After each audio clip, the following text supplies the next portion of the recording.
लिल्लाहि रब्बिल आलमीन बदीइस समावाति वल अर्दीन जामिउल अव्वलीन वल आखिरीन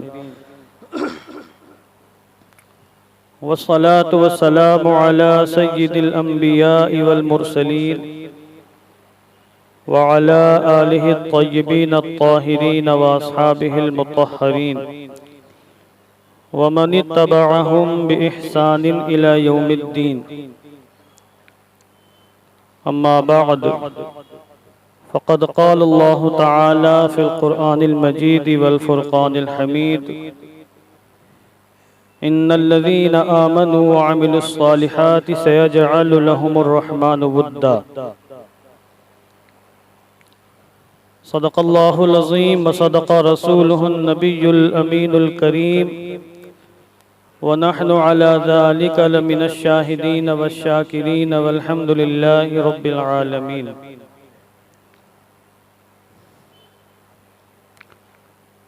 आइए दिल लगाकर इंतहाई अक़ीदत व एहतराम के साथ अपनी और सारी कायनात के मरकज़ी अक़ीदत हुज़ूर रहमत आलम जाने आलम फ़ख्र बनी आदम सय्यदुल अंबिया वल मुरसलीन रहमतुल लिल आलमीन अरवाहुना फ़िदा जनाबी मुहम्मदुर रसूलुल्लाह सल्लल्लाहु तआला अलैहि वसल्लम की मुक़द्दस बारगाह में दुरूद व सलाम का हदिया मोहब्बत पेश फरमा लें। अल्लाहुम्मा सल्लि अला, बोलो तेज़ करें आवाज़,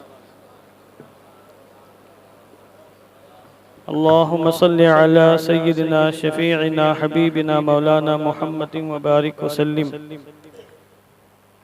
सलातम व सलामन अलैका या रसूल अल्लाह सल्लल्लाहु तआला अलैहि वसल्लम। सल्लि व सल्लिम दाइमन अबदा अला हबीबिका खैरिल खल्क़ि कुल्लिहिम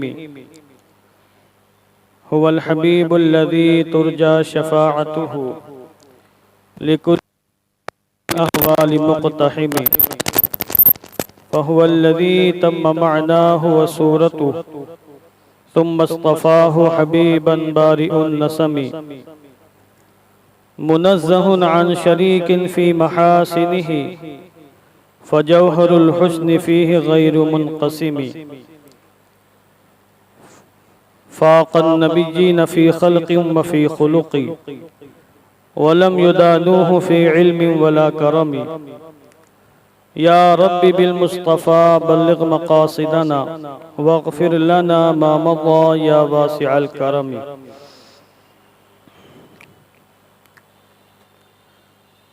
मुअज़्ज़ज़ हज़रात, सामीन मोहतरम, अल्लाह रब्बुल इज़्ज़त के फ़ज़्ल व करम और उसकी तौफ़ीक़ व अता से आज हम उसकी बारगाह में सजदे बंदगी पेश करने के लिए हाजिर हुए हैं। अल्लाह अज़्ज़ व जल हम सब की हाज़िरी कबूल फ़रमाए और नमाज जुमा को हम सब की बख्शिश का, निजात का सामान बनाए। आज 28 सफ़रुल मुज़फ़्फ़र है, 28 शाबानुल मुअज़्ज़म है, सफ़र 28 सफ़रुल मुज़फ़्फ़र है। ये मैक की गड़बड़ी की वजह से हो रहा है, मैक सही किया जाए, आवाज़ क्लियर नहीं है। ये न जाने मैक को अचानक क्या हो जाता है। और ये तारीख़ बड़ी अजीम तारीख़ है। इसी तारीख़ में हिंदुस्तान की एक अजीम शख्सियत जिनको पूरी दुनिया इमाम रब्बानी मुजद्दिद अल-फ़सानी रहमतुल्लाहि ताला अलैहि के नाम से जानती है। आज की तारीख़ उस अजीम हस्ती का तारीख़ विसाल है। अभी आपने 25 सफ़रुल मुज़फ़्फ़र को देखा कि दुनिया भर में अहले इश्क़ व मोहब्बत ने, अहले ईमान व तौहीद ने अपने अजीम इमाम अहले सुन्नत मुजद्दिद दीन व मिल्लत इमाम अहमद रिज़ा ख़ान रज़ियल्लाहु तबारक व तआला अन्हु की बारगाह में ख़िराज अक़ीदत पेश किया। आज की तारीख़ वो अजीम तारीख़ है कि दुनिया भर में इमाम रब्बानी मुजद्दिद अल-फ़सानी रज़ियल्लाहु तबारक व तआला अन्हु की बारगाह में खिराज अक़ीदत पेश किया जा रहा है। आज की थोड़ी सी गुफ्तगू में उस इमाम रब्बानी का हम जिक्र खैर करेंगे और उनके बारे में कुछ बताने की हम कोशिश करेंगे।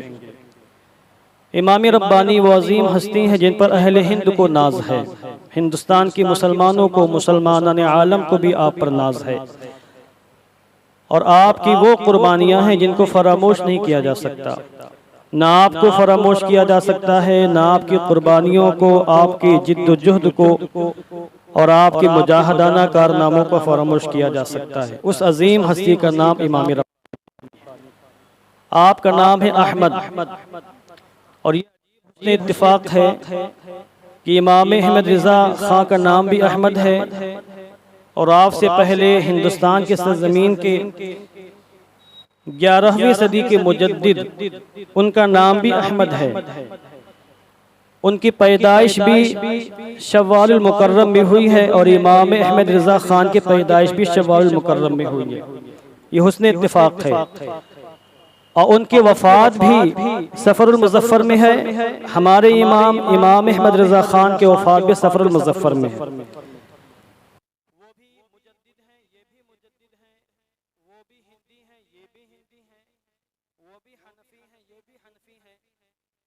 उन्होंने भी अपने ज़माने में कलमी जिहाद फरमाया,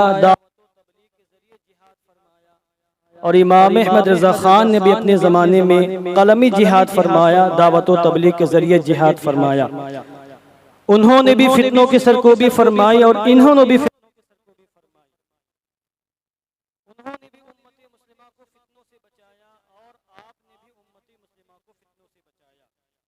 ये वो औसाफ हैं जो दोनों मुजद्दिदों के दरमियान मुश्तरक हैं। मुजद्दिद अल्फसानी की पैदाइश पंजाब के इलाके सरहंद में हुई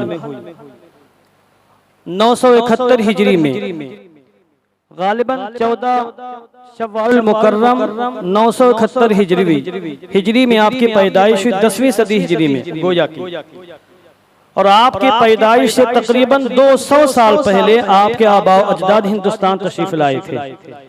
आपके पांचवें दादा यानी आपके दादा के वालिद, जो आपके पांचवें दादा ख्वाजा इमाम रफीउद्दीन रहमतुल्लाहि ताला अलैह, अपने ज़माने के बहुत बड़े इमाम, बहुत बड़े फ़क़ीह, बहुत बड़े मुहद्दिस, अल्लाह के बहुत बड़े वली हैं। इमाम रफीउद्दीन नाम याद रखिए, ये हिंदुस्तान तशरीफ लाए थे। और किसके साथ आए थे? उस जमाने के बहुत बड़े अल्लाह के वली, सिलसिले सुहरवर्दिया के बहुत बड़े इमाम, जिनको दुनिया सैयदना सरकार मखदूम सैयद जलालुद्दीन बुखारी सुहरवर्दी के नाम से जानती है। सैयद जलालुद्दीन बुखारी सुहरवर्दी तशरीफ लाए। उस जमाने में हिंदुस्तान में तुगलक खानदान की हुकूमत थी, फिरोज शाह तुगलक की हुकूमत थी। दिल्ली का बादशाह फिरोज शाह तुगलक था। और जो बादशाह हुआ करते थे आमतौर से अल्लाह वालों को अपने करीब रखते थे, खुद अल्लाह वालों से करीब रहा करते थे।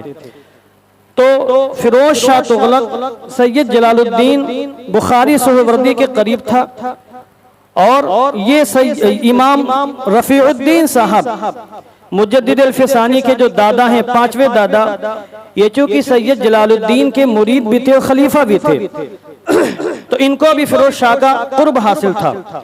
और ये जो सरहंद सरजमीन है, ये समझ लीजिए कि ये वो अजीम शान शहर है जिसे इमाम रब्बानी के पांचवें दादा ने बसाया है। और उसका थोड़ा सा मैं पस मंजर अर्ज कर देता हूँ। उस इलाके में सरहंद शरीफ के आसपास जो शहर आबाद थे, वहां के लोगों ने सैयद जलालुद्दीन साहब की बारगाह में इल्तिमास किया कि हुजूर, ये जो पूरा इलाका है जंगली इलाका, यहाँ बड़े खतरनाक शेर रहते, दरिंदे रहते हैं। अगर आप फिरोज शाह तुगलक से कह दें कि यहाँ पर शहर आबाद कर दे तो शहर आबाद हो जाएगा, हम सब की जानें महफूज हो जाएंगी। ये दरिंदे हैं, खूंखार भेड़िए हैं, और यहाँ शेर रहते, ये हमेशा शहरों में आके, गांव देहात में आके हमले करते रहते हैं। अगर यहाँ पे झाड़ियाँ कटवा दी जाए, जंगल काट दिए जाएं, और यहाँ पर अब बस्ती आबाद कर दी जाए, शहर आबाद कर दिया जाए, तो फिर हम लोग महफूज हो जाएंगे, रात से पुरअमन हो जाएंगे, और किसी भी तरह का कोई खौफ और खतरा महसूस नहीं होगा। इन्होंने फिरोज शाह तुगलक से कहा। फिरोज शाह तुगलक ने इमाम रफीउद्दीन के एक भाई थे, जिनको फतहुल्लाह, ख्वाजा फतहुल्लाह के नाम से जाना जाता है, उनको भी फिरोज शाह तुगलक का बड़ा कुर्ब हासिल था। तो फिरोज शाह तुगलक बादशाह ने ये पूरी जिम्मेदारी फतहुल्लाह साहब को दी। ख्वाजा फतहुल्लाह रहमतुल्लाह ताला अपने जमाने के बहुत बड़े ये भी वली हैं कि ये सारा काम आप करेंगे, अपनी निगरानी में पूरा शहर आप बसवाएंगे, जंगल कटवाइए, घरों को बनाइए, किला तामीर करवाइए, लोगों को वहां आबाद करिए, सारा काम उनके जिम्मे था। मगर अजीब मामला ये हुआ कि जब जंगल कटवाए गए और किले की तामीर शुरू हुई और शहर बसाने के लिए मकानात तामीर किए जाने लगे, तो होता यह था कि एक दिन जो तामीरी काम होता था, दूसरे दिन वो सारा काम खराब हो जाता था। अब जिन्नातों का असर था, किन का असर था कुछ पता नहीं था। लोग हैरान थे कि दिन भर मजदूर काम करते और दूसरे दिन वो सारा काम मिलियामेट हो जाता, खत्म हो जाता। जो दीवारें खड़ी की जाती, जो इमारतें कायम की जाती, ये मुनहदिम हो जाती। कई बार ऐसा हुआ, लोग दंग रह गए। तो हज़रत फतहुल्लाह साहब ने अपने भाई इमाम रफ़ीउद्दीन साहब रहमतुल्लाह ताला से गुजारिश की कि आप आइए और अपनी निगरानी में सारा काम करवाइए। और इमाम रफ़ीउद्दीन, ये वही इमाम रब्बानी के 5वें दादा, ये इतने बाबरकत बुजुर्ग थे। जब ये तशरीफ लाए और इन्होंने पूरे सरहंद को अपनी निगरानी में बसाया है, तो वो सारे मामला जो आसेबी या जिन्नात के मामला थे, सारे मामला खत्म हो गए। बहुत खूबी पूरा शहर आबाद हुआ और इस कदर आबाद हुआ कि 200 साल तक वहां मुकम्मल तरीके से घनी आबादी हो गई और मुसलमानों की आबादी हो गई। और फिर 971 हिजरी में इमाम रब्बानी की पैदाइश उसी मुबारक शहर में हुई, जिसको दुनिया सरहंद कहती है। और आज वहां जाकर लोग बाकायदा फातिहा करते हैं और अकीदत के तोहफे पेश करते हैं और दुआएं करते हैं। इमाम रब्बानी रहमतुल्लाह ताला अलैह की पैदाइश के बाद आपने अपनी जो बुनियादी तालीम हासिल की है, बाज़ाब्ता मदरसों में नहीं गए। हालांकि उस जमाने में खानकाहों में मदरसे होते थे, मगर इमाम रब्बानी की तकरीबन पूरी तालीम अपने वालिद बुजुर्गवार हज़रत शेख अहमद फारूक, शेख अब्दुल अहद फारूकी रहमतुल्लाह ताला अलैह की निगरानी में हुई। जिस तरह इमाम अहमद रज़ा की पूरी तालीम और तरबियत, तकरीबन पूरी तालीम और तरबियत आपके वालिद बुजुर्गवार अल्लामा मुफ्ती नकी अली खान साहब क़िबला की ज़ेर निगरानी हुई और दीगर चंद असातिज़ा से कुछ किताबें पढ़ी आपने। उसी तरह इमाम रब्बानी रहमतुल्लाह ताला अलैह ने पूरी तालीम और तरबियत अपने बाप हज़रत शेख अब्दुल अहद फारूकी सरहंदी रहमतुल्लाह ताला अलैह से हासिल की और दीगर चंद उलमा से मजीद कुछ किताबें आपने हासिल कर ली। इमाम अहमद रज़ा 13-14 साल की उम्र में मुकम्मल फारिग हो गए थे उलूम दीनिया से, उलूम मुतदाविला से। और इमाम रब्बानी 17 साल की उम्र शरीफ में तमाम उलूम फ़नून से मुकम्मल तरीके से फारिग हो चुके थे और एक अजीम शान शेख की हैसियत से जलवागर हो चुके थे। ये मुनासबत है हमारे इमाम अहमद रज़ा खां और हमारे इमाम मुजद्दिद अल-फ़सानी रज़ियल्लाहु तबारक व तआला अन्हु के दरमियान। और एक जमाना वो आया कि आप इल्मे ज़ाहिरी के भी इमाम बने, इल्मे बातिनी के भी इमाम बने, इमाम शेख अहमद सरहंदी। और इस कदर ऊंचा मकाम अल्लाह ने आपको अता फरमाया कि आपको जब आपके वालिद बुजुर्गवार देखते थे तो उनकी आंखें रोशन हो जाती थी, ठंडी हो जाती थी और आपकी जुदाई वो बर्दाश्त न कर पाते थे। कई बार ऐसा हुआ कि आपके पास आपके वालिद बुजुर्गवार चलकर खुद आए, अपने बेटे का दीदार किया। और ये बात आप याद रखिएगा कि माँ बाप जब अपने फरमाबरदार बेटे को देखते हैं मोहब्बत की नजर से, तो फिर अल्लाह माँ बाप को देखने का सवाब अता फरमाता है। बेटे फरमाबरदार हो, नेक हो, साले हो और माँ बाप को बेटों और बेटियों की नेकियां देखने से खुशी हासिल हो। इस खुशी और मसरत के साथ जब माँ बाप अपने बच्चों को देखते हैं तो फिर माँ बाप को अल्लाह ऊंचा मकाम अता फरमाता है, सवाब अता फरमाता है। हत्ता कि बार रवातों में यहाँ तक आया कि एक गुलाम आजाद करने का सवाब मिलता है। किसी ने पूछा, हुजूर अगर कोई बाप अपने बेटे को दिन में 360 बार देखे, तो फरमाया हुजूर ने, हाँ अल्लाह बहुत बड़ा है, 360 बार देखे तो 360 बार देखने के बदले में अल्लाह 360 गुलाम आजाद करने का सवाब अता फरमाता है। तो बेटे माँ बाप को देख, इस पर भी सवाब है, माँ बाप बेटों को देखे, औलाद को देख, इस पर भी सवाब है। तो इसी सवाब के हुसूल की गरज से आपके वालिद बुजुर्गवार जिन्होंने लंबी तवील उम्र पाई थी, 80 साल की उम्र पाक उन्होंने तकरीबन पाई, वो अपने बेटे को देखने आते थे, दीदार करने आते थे। और शेख अहमद सरहंदी का मकाम इस कदर बुलंद हुआ कि कई बार ऐसा हुआ कि आपके पीरो मुर्शिद उस जमाने के जो बहुत अजीम सिलसिले नक्शबंदिया के बहुत बड़े बुजुर्ग थे, सुहरवर्दिया और सिलसिला नक्शबंदिया के, जिनको दुनिया शेखुल मशाइख ख्वाजा बाकी बिल्ला अलैहि रहमा के नाम से जानती है। बहुत बड़े इमाम अपने जमाने के। शेख सरहंदी उन्हीं के मुरीद भी थे, उन्हीं के खलीफा भी थे। ख्वाजा बाकी बिल्ला खुद कई बार अपने मुरीद, अपने खलीफा शेख अहमद सरहंदी के पास अपने मुरीद खास का दीदार करने तशरीफ लाए। एक मरतबा ख्वाजा बाकी बिल्ला तशरीफ लाए और आप घर में सो रहे थे, शेख अहमद सरहंदी रहमतुल्लाहि ताला अलैह। तो आपको पता चला ख्वाजा बाकी बिल्ला को कि हमारा मुरीद, मेरा खलीफा सो रहा है, तो आप घर के बाहर ही आराम फरमाने लगे। ख्वाजा बाकी बिल्ला के मुरीद ने चाहा कि अंदर जाकर शेख अहमद सरहंदी को बता दे कि आपके पीरो मुर्शिद तशरीफ लाए हैं, ताकि वो बाहर आके इस्तकबाल करें, मगर ख्वाजा बाकी बिल्ला ने मना फरमा दे, नहीं, नींद में खलल न वाक़, सोने दीजिए उनको आराम से, जब वो बेदार होंगे तो मुलाकात हो जाएगी। आप गौर फरमाएं कि शेख के दिल में अपने मुरीद का किस कदर मकाम है। ऐसे मुरीदीन भी होते हैं कि शेख उन पर फख्र करता है, ऐसे शागिर्द होते हैं कि उस्ताद अपने शागिर्दों पर फख्र करता है। उन्हीं अजीमुशान शागिर्दों में से, उन्हीं अजीमुशान मुरीदों में से शेख अहमद सरहंदी फारूकी थे। बहरहाल बेदार हो गया तो बाहर कुछ आवाज लगी उनको कि शायद बाहर कोई बैठा हुआ है। तो पूछा बाहर कौन है, किसकी आवाज है, कौन बातें कर रहा? तो किसी ने कान में कहा हुजूर ये आपके पीर मुर्शिद तशरीफ लाए, बहुत देर से आपका इंतजार कर रहे हैं। इतना सुनना तक झटका लगा और उछल कर आप बिस्तर से नीचे उतरे और तेजी के साथ अपने महबूब अपने पीर की बारगाह में हाजिर हुए और उनसे माजरत तलब की, हुजूर मुझे पता नहीं था कि आप तशरीफ लाएं, वरना मैं आपकी मौजूदगी में सोने की जुर्अत और जसारत नहीं करता। ये है शेख अहमद फारूकी। वक्त कलील है वरना मैं आपको इनके बारे में बताता। और ये ऐसे अजीम बुजुर्ग है कि इनसे बहुत सी करामतें सादिर हुई, एक दो करामतें नहीं। आप मकतूबात इमाम रब्बानी को पढ़ें जो 3 जिल्दों में पूरी दुनिया में शाये होती है। असल में फारसी और अरबी ज़बान में, उर्दू में भी उसके तर्जमे हुए। यहाँ बम्बई में भी दस्तयाब है, आप जाके भिंडी बाजार में तलाश करेंगे मकतूबात इमाम रब्बानी आपको मिल जाएगा। हमारे यहाँ भी माशाल्लाह लाइब्रेरी के अंदर मकतूबात इमाम रब्बानी मौजूद है। उसमें आपके मकतूबात, आपके खुतूत हैं जिनके जरिए आपने दावत और तबलीग का फरीज़ा अंजाम दिया था। अजीम उश्शान मकतूब है, उलूम फ़ुनून का गंजीना है, उलूम मारिफत का बहरे नापैदा किनार है वो मकतूबात इमाम रब्बानी। मैं कहता हूँ कि अगर मकतूबात इमाम रब्बानी को कोई इंसान सही ढंग से हुस्न एतकाद के साथ पढ़ेगा तो कभी भी इमाम रब्बानी के फैज़ से महरूम नहीं रहेगा। इस कदर अजीम उश्शान मकतूबात हमारे उलमा ने, मुहद्दिसीन ने, फुक़हा ने, मशाइख ने उनको बाकायदा कबूल किया है, अपनी लाइब्रेरी में सजाया है, उनको पढ़ने में फख्र महसूस किया है। यह है मकतूबात इमाम रब्बानी का मकाम। अकबरी जमाने में अकबर जो मुगल हुकूमत का बादशाह था, इंतहाई जालिम और जाबिर बादशाह था, हम तो उसकी तारीफ नहीं कर सकते। और ये बिरादरानी वतन बड़ी तारीफ करते हैं क्योंकि चापलूसी की उस बंदे ने इनकी। उस शख्स को किसी ने कह दिया कि बादशाह सलामत अब 1000 साल मुकम्मल हो चुके हैं, दीन इस्लाम कदीम हो गया, अब आप इसमें तरमीम कर सकते हैं, आप बादशाह वक्त हैं, आपकी हुकूमत बहुत वसी है, जो चाहें करें आप। अब वो खुद को जिल्ले इलाही कहलवाता था। तो उसने कहा अच्छा ऐसी बात है। और जब हुकूमतें मजबूत होती हैं तो फिर लोग चापलूस किस्म के भी तैयार हो जाते हैं। उस जमाने में बहुत से दुनियादार जो खुद को उलमा में शुमार करते थे, दुनियादार पक्के शैतानी इंसान थे, वो सब चापलूस थे बादशाह के। उन्होंने भी हाँ में हाँ मिला दी। एक मुसव्वदा तैयार किया गया, कवानीन उसूल बनाए गए कि इन उसूल और इन कवानीन की बुनियाद पर हिंदुस्तान चलेगा। हिंदुस्तान के मुसलमान, हिंदुस्तान के रहने वाले, कोई भी किसी भी कौम का हो, बाशिंदा हो, इन उसूल पर सबको अमल करना पड़ेगा। उसने घालमेल कर दिया और इस्लामी उसूल में हिंदुआना मरासिम को दाखिल कर दिया। अब शराब पी जाने लगी, जुए खेले जाने लगे, ज़िनाकारी बदकारी होने लगी।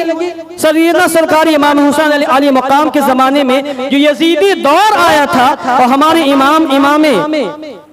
सरकार इमाम आली मुकाम रज़ी अल्लाह तबारक व तआला अन्हु ने यजीदी दौर के खिलाफ आलम जिहाद बुलंद फरमाया था और आपने यजीदियत का खात्मा फरमाया था। समझ लीजिए कि 10वीं सदी हिजरी में जब अकबरी दौर आया है तो हिंदुस्तान के हालात भी कुछ ऐसे हो चुके थे। यहाँ हिंदुस्तान में इस्लाम आखिरी सांसें ले रहा था और मुसलमान जो दीन पर चलना चाहते थे बेकरार थे, गोया कि दुआएं कर रहे थे कि अल्लाह ऐसा कोई बंदे मुजाहिद भेज दे जो इस अकबरी फितने का खात्मा कर सके और अकबर के खिलाफ आलम जिहाद बुलंद कर सके। कौन बोलता, किसकी हिम्मत और जुर्रत थी बादशाह के खिलाफ आवाज उठाता? बादशाह सर कलम करा देता। और ये अकबर बादशाह इस कदर जालिम बादशाह था कि अपने दुश्मन को अपने हाथों से कत्ल करता था। अगर कोई दुश्मन इसका इसके सामने आता था तो रू रियायत नहीं, अपने हाथों से मारता था। ये सारी बातें लोग नहीं बताते हैं। अकबर बादशाह की तारीफ की जाती है, बाकी तो बादशाह थे मुगल के, उनकी मजम्मत की जाती है क्योंकि वो दीन पर मजबूती से कायम थे और ये इसका दीन डावाडोल था, ये कुफ्र और इर्तिदाद का शिकार हो चुका था। बहरहाल सुल्तान शेख अहमद सरहंदी फारूकी रहमतुल्लाह ताला अलैह ने खुफिया तरीके से दावत व तबलीग का फरीज़ा अंजाम दिया। मुल्क के गोशे गोशे में अपने मुरीदों का, खलीफों का जाल और शागिर्दों का जाल बिछाया आपने और खुफिया तरीके से आप उनके पास खुतूत लिखते थे, दावत व तबलीग का फरीज़ा अंजाम देते थे, उनको नसीहतें करते थे कि तुम्हारा जो भी हल्का है, तुम्हारे जो भी मुरीदीन हैं, शागिर्द हैं, तुम्हारे पीछे नमाज पढ़ने वाले, तुम्हारी शरई अखलाकी जिम्मेदारी है कि उनको नसीहत करो, उनको तरगीब दो और अकबरी फितने से बचाने की पूरी कोशिश करो। दीन इलाही के नाम पर जो अकबर बादशाह ने नया दीन लॉन्च किया है उससे सबको बचाने की मुकम्मल कोशिश करो। ये आप पूरी जिंदगी भर, अकबर जब तक जिंदा रहा उसकी जिंदगी में हुजूर की मक्की जिंदगी को उन्होंने सामने रखा और खुफिया तरीके से दावत व तबलीग का फरीज़ा अंजाम देते रहे। नतीजा ये हुआ कि आपके इन खतूत के जरिए से, मकतूबात, मकतूब कने खत, इन खतूत के जरिए से इनकलाब आया और जहां जहां आपके खतूत गए और वहां वहां लोग मुसलमान उस फितने से महफूज रहे। एक दूसरी खूबी ये भी थी आपके खतूत की कि अकबर बादशाह के जो वज़रा थे, बड़े बड़े मनसब पर फाइज थे, इलाके के जो गवर्नर थे, दरोगा थे, जिनको अकबर ने बड़ा बड़ा मनसब अता फरमाया था, मगर वो खुफिया तरीके से इमाम रब्बानी के मुतक़िद थे, इमाम रब्बानी को मानने वाले थे, उनके दिल में शम्ए इस्लाम रोशन थी और वो भी इस फितने का खात्मा चाहते थे। तो अकबर बादशाह के उन आमिलों, गवर्नरों के पास, वजीरों के पास, हाशा नशीनों के पास और अकबर बादशाह के पास असर रसूख रखने वाले शख्सियात के पास इमाम रब्बानी खुफिया तरीके से खतूत भेजा करते थे और ये ताकीद करते थे कि आप दावत व तबलीग का फरीज़ा अंजाम दो, तुम्हारा जो भी हल्का है, हल्का हबाब, वहाँ लोगों को इस्लाम की हकीकत से आगाह करो, इस्लामी तालीमात से आगाह करो, इस्लामी इरशादात से आगाह करो। जब तक अकबर बादशाह जिंदा रहा तब तक ये खुफिया तरीके से काम होता रहा और ये वो बहुत बड़ा कारनामा है। उस जमाने में जितने उलमा काम कर रहे थे उनकी पूरी काविशें एक जानिब और इमाम रब्बानी की तने तनहा काविश एक जानिब। अगर इमाम रब्बानी की कोशिशों को, उनकी जिहादी सरगर्मियों को एक पड़े में रखा जाए और दीगर उस जमाने के उलमा की काविशों को एक पड़े में रखा जाए तब भी इमाम रब्बानी का जो पल्ला है भारी रहेगा। इस कदर आपने मुजाहिदाना कारनामा अंजाम दिया। फिर जब जहांगीर का जमाना, अकबर मरने के बाद जहांगीर का जमाना आया तो ये भी अपने बाप के रविश पर चलता रहा और बाप ने जो दीन इलाही मुरतब करवाया था उसी को फरोग देता रहा। और जब जहांगीर का जमाना आया और इमाम रब्बानी ने देखा कि बेटा बाप के मरने के बाद बादशाह बना है और बेटा भी बाप के रविश पर कायम है, तो इमाम रब्बानी ने जहांगीर को समझाने की कोशिश की। जहांगीर नहीं माना और जहांगीर को पता चल गया कि ये तो हमारे खिलाफ काम कर रहे हैं, हमारे अब्बा हुजूर के खिलाफ काम कर रहे हैं। और फिर जहांगीर को उसके हवारियों ने, जवारियों ने बहकाया, फुसलाया कि ये तो अपने आप को बहुत बड़ा इमाम समझते हैं, इमामुल हिंद समझते हैं, ये तो हुकूमत के खिलाफ बगावत कर रहे हैं। जहांगीर को भड़काया गया और जहांगीर ने फैसला सादिर कर दिया कि इनको कैद में डाल दिया जाए और जो भी इनके मुमिद व मुआविन, इनका तावन करने वाले, इनकी इमदाद करने वाले, सबको पकड़ कर जेल में डाल दिया जाए और बहुत बड़े जेल में आपको डाल दिया गया इमाम रब्बानी को। अल्लाह वाले जो होते हैं, जिनको अल्लाह मुजद्दिदियत के मकाम पर फायज करता है, वो कभी हिम्मत नहीं हारते, उनके हौसले कभी टूटते नहीं, उनके हौसले पस्त नहीं होते हैं। इमाम रब्बानी को जेल में डाला जरूर गया मगर इमाम रब्बानी ने चंद ही महीनों में जेल की काया पलट दी।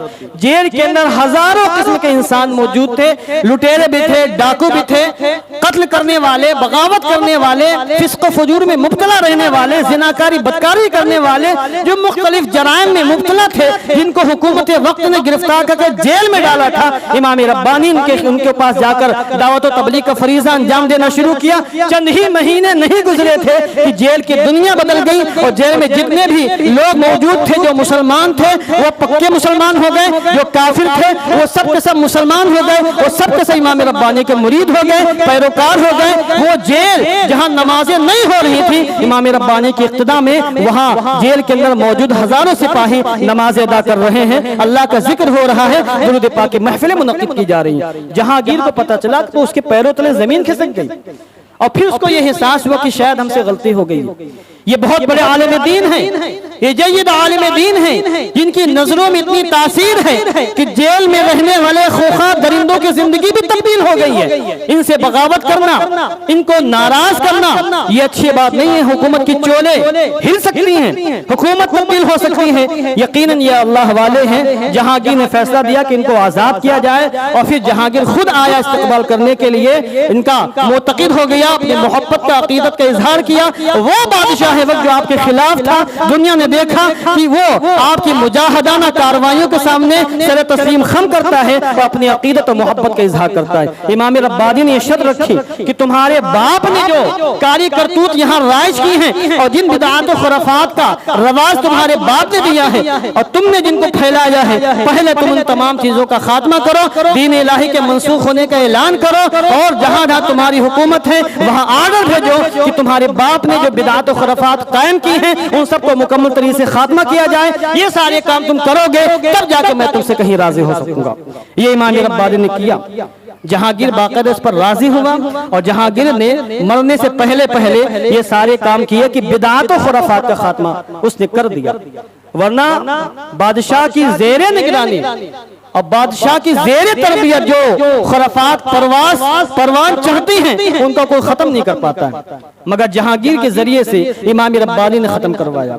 इसलिए आज भी इमाम रब्बानी हमारे दिलों में जिंदा है और आपने हिंदुस्तान की सरजमीन पर अपनी कोशिशों के जरिए से, अपनी काविशों के जरिए से इस्लाम को इस कदर मजबूत कर दिया है कि अब यहाँ इस्लाम खत्म नहीं हो सकता है। इस्लाम की जड़ें इस कदर मजबूत हो गई, इस्लाम का बाग यूं ही फलता फूलता रहेगा, इस्लाम का चमन यूं ही चहकता रहेगा, महकता रहेगा, लोग इससे मुस्तफीज और मुस्तनीर होते रहेंगे। इमाम रब्बानी विलायत के मकाम पर बहुत ऊंचे मकाम पर फाइज थे। इस कदर करामतें आपकी तवातुर के साथ हम तक पहुंची हैं कि कोई इनका इनकार नहीं कर सकता है। मैं दो एक बातें आपके सामने अर्ज करता हूं। इमाम रब्बानी वो अजीम शान हस्ती हैं जो ख्वाब में आकर भी अपने मानने वालों को या मुसलमानों की इस्लाह फरमाते हैं। ये इमाम रब्बानी का मकाम।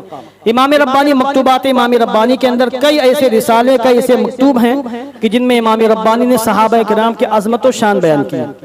बल्कि जिस अंदाज से मैंने जहां तक पढ़ा, जिस अंदाज से इमाम रब्बानी ने सहाबा किराम की अजमत और शान बयान की है, उसका वो अंदाज आपको बहुत कम नजर आएगा। और हिंदुस्तान की सरजमीन पे राफिजियों का सबसे पहले बाज़ाब्ता अगर रद्द किसी हस्ती ने किया है तो सैयदना सरकार इमाम रब्बानी की ज़ात गिरामी। इमाम रब्बानी की मकतूबात एक तफजीली पढ़ रहा था। तफजीली वो लोग होते हैं जिनके दिल में सहाबा का बुग़्ज़ होता है, नफरत होती है। आज भी तफजीली है, मौलायत के नाम पे अपने आप को उन्होंने लॉन्च किया है। तो वो पढ़ रहा था मकतूबात इमाम रब्बानी और इमाम रब्बानी का मोतक़िद भी था। मकतूबात पढ़ते पढ़ते एक मकाम पर उसने देखा कि इमाम रब्बानी ने हज़रत अमीर मुआविया की शान बयान किया और हज़रत अमीर मुआविया से लोग खार खाते हैं क्योंकि वो यजीद के बाप थे और गालियां देते हैं, बदतमीजी, उनको सहाबी तक नहीं मानते, बाज नालायक उनको काफिर तक कहते हैं, लानत भेजते हैं माअज़ल्लाह। जब उसने मकतूबात इमाम रब्बानी में मुजद्दिद फ़िसानी की किताब में अमीर मुआविया की शान देखी तो यूं किताब फेंक दी, ये क्या किताब के अंदर है। अब बड़बड़ाता हुआ चला गया, सोया। रात में ख्वाब में इमाम रब्बानी तशरीफ लाए और उसका कान पकड़ा और कहा, नालायक तू मेरी किताब फेंकता है, तू मेरी किताबों पर भरोसा नहीं करता, तुझे मेरी बातों पर भरोसा नहीं है। मैंने सहाबा किराम की अजमत और शान बयान की हदीसों की रोशनी में, तो उस पर तू नाराज होता, किताब फेंकता है। चल तुझे मैं ले चलता हूँ अमीरुल मोमिनीन अली शेर खुदा मौलाए कायनात की बारगाह में। और ख्वाबी की बात है, कान पकड़ कर ले गए हज़रत अली शेर खुदा मौलाए कायनात की बारगाह में। उस शख्स का पूरा बयान है कि मैंने देखा कि नूरानी चेहरे वाली हस्ती मेरी नजरों के सामने है। इमाम रब्बानी ने कहा कि ये अली मौलाए कायनात, सलाम पेश कर। उसने सलाम पेश किया। हज़रत अली मौलाए कायनात ने जवाब दिया, क्योंकि कुफ्र उसका नहीं हुआ था, गुस्ताखी थी, बहरहाल नसीहत करना चाहते थे। अली मौलाए कायनात जवाब दिया तो इमाम रब्बानी ने कहा, ऐ शेर खुदा, ये मेरी किताब फेंकता है जिस किताब में मैंने हुजूर के सहाबा का तस्करा किया, आपका तस्करा किया और सहाबा की अज़मत व शान बयान की है। आप इसको नसीहत फरमा दें। अब अली मौला कायनात उससे ख्वाब में नसीहत करते हैं कि सहाबा का मकाम बहुत बुलंद है, जो अमीर मुआविया को गाली दे वो सच्चा मुसलमान नहीं है, फासिक व फाजिर है, तो तौबा कर ले। गुस्ताखी से बाज आ जा, अपने दिल से सहाबा की नफरत को निकाल कर बाहर फेंक दे। ख्वाबी के बाद हज़रत शेर खुदा मौला का नसीहत कर दी। उसके बाद हज़रत अली इमाम रब्बानी से कहते हैं, अय अहमद, अभी इसके दिल से सहाबा का बुग़्ज़ निकला नहीं है। तो कहा हुजूर फिर क्या होना चाहिए? क्या तुम इसका कान पकड़ो, एक थप्पड़ रसीद करो। जब ये तुम्हारे मुकद्दस हाथ से एक थप्पड़ खाएगा तब इसके दिल से सहाबा का बुग़्ज़ निकल जाएगा। इमाम रब्बानी ने ख्वाब ही में उसके कान को पकड़ा अली शेर खुदा मौला कायनात के सामने और एक जोर का थप्पड़ उसके सर पर रसीद किया है। और जब थप्पड़ रसीद किया तो अली मौला कायनात ने कहा, हाँ अब इसका दिल बिल्कुल रोशन हो गया है, मुनव्वर हो गया है और सहाबा का बुग़्ज़ उसके दिल से निकल गया है। और थप्पड़ खाने के बाद अली मौला कायनात का फरमान सुनने के बाद ये ख्वाब से बेदार हो जाता है। जब बेदार हुआ तो फौरन उसको उसने महसूस किया कि उसके दिल में किसी भी सहाबी का कोई बुग़्ज़ नहीं है, उसका दिल मुकम्मल रोशन और ताबनाक है। ये इमाम रब्बानी का मकाम है। इमाम रब्बानी कोई मामूली हस्ती का नाम नहीं है। इमाम रब्बानी वो अजीम हस्ती हैं कि मैं समझता हूँ मकतूबात इमाम रब्बानी को कोई पढ़ेगा तो इमाम रब्बानी से मोहब्बत किए बगैर वो रह नहीं सकता है। वो अजीम हस्ती इमाम रब्बानी, मैं खुद पढ़ता हूँ तो रोंगटे हमारे खड़े हो जाते हैं कि अल्लाह ने कैसे कैसे इमाम हमें अता फरमाए हैं और कैसे कैसे आकाओं का हमें गुलाम बनाया है। उस अजीम हस्ती का नाम इमाम रब्बानी। इमाम रब्बानी की बारगाह में आपका एक मुरीद आता था। इमाम रब्बानी ने एक बार कहा, क्या वजह है कि मैं देखता हूं कि तेरा दिल अंधेरे में है, तेरे दिल में रोशनी का कोई नामो निशान नहीं है। उसने कहा हुजूर माफ फरमा दे, मुझसे बहुत बड़ी चूक हो गई और मैं चुपके चुपके अफयून खाता था, नशा करता था, इसका इल्म किसी को नहीं, मैंने आपको भी बताया। मैं हुजूर चुपके चुपके नशा करता था। इमाम रब्बानी ने फरमाया उसी नशे ने तेरे बातिन को अंधेरे में कर दिया है, तेरे दिल में नूर का कोई नामो निशान नहीं है। जब उसने सच्चे दिल से तौबा की इमाम रब्बानी की बारगाह में तो इमाम रब्बानी ने फरमाया, हाँ अब तेरा दिल मुकम्मल तरीके से रोशन हो चुका, ताबनाक हो चुका है। साहिब कश बुजुर्ग थे, किसके दिल में क्या है, किसके हालात कैसे हैं, किसके दिमाग में क्या चल रहा है, इमाम रब्बानी अच्छी तरह जाना करते थे, पहचाना करते थे। एक मतलब इत्तेफाक ऐसे हुआ कि इमाम रब्बानी को उनके एक मुरीद ने माह रमजान में इफ्तारी की दावत दी। सेम यही वाक़या सरकार गौसे आज़म के बारे में भी है। इमाम रब्बानी ने कबूल फरमा लिया। दूसरे मुरीद ने कहा हुजूर हमारे घर में दावत है इफ्तारी की, उसी दिन उसी तारीख में कबूल फरमा लिया। 10 मुरीदों ने आपको इफ्तारी की दावत दी, एक ही दिन एक ही तारीख में।